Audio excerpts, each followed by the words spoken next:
আসসালামু আলাইকুম শিক্ষার্থী ভাই বোনেরা।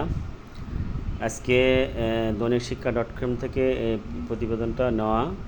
ষষ্ঠ শ্রেণীর বার্ষিক পরীক্ষার বাংলার প্রশ্ন কাঠামো ও মানবন্টন দেখুন কিভাবে ষষ্ঠ শ্রেণী করছে। 10 সেপ্টেম্বর 2024 সালে এটা প্রকাশ করেছে শিক্ষা .com থেকে এই প্রতিবেদনটা নেওয়া।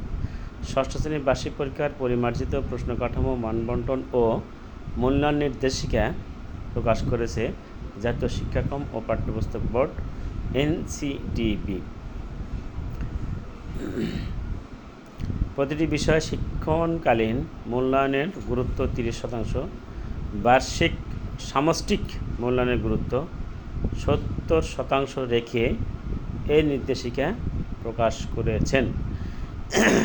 তবে বাংলা বিষয়ে আমাদের জানানো প্রশ্ন কাঠামো করছে কি 10টা প্রশ্ন থাকবে, 7-10 70 আর 30 মার্কস থাকবে শর্ট প্রশ্ন। এই হচ্ছে নির্দেশিকা। আর সামষ্টিক মূল্যায়ন এখানে হবে। আর এরপরে ক্লাস 7-এর গণিত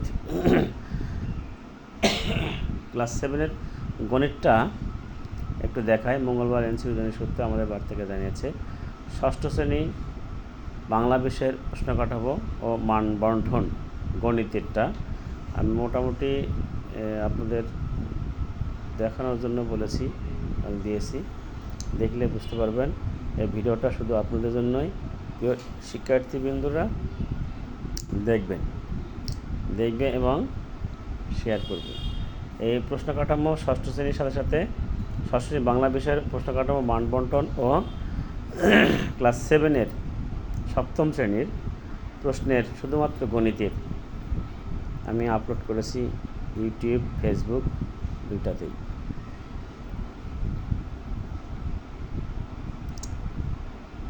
প্রশ্ন কাঠামোটা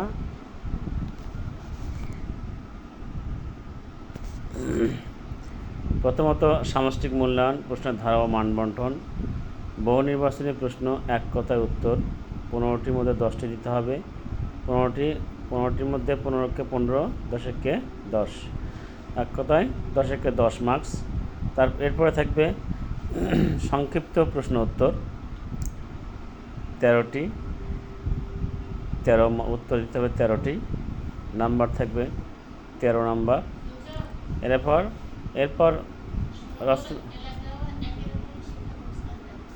রচনামূলক প্রশ্ন 10টি নির্ণয় করতে হবে। 10টির মধ্যে 60টি করতে হবে। 10টি দেওয়া থাকবে রচনামূলক প্রশ্ন, তার মধ্যে 60টি করতে হবে।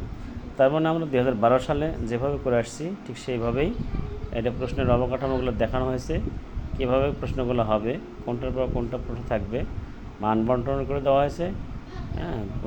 সুন্দর করে আমরা এই প্রশ্নগুলো অবলম্বন করলে বা দেখলে আমাদের পুরোটাই আমরা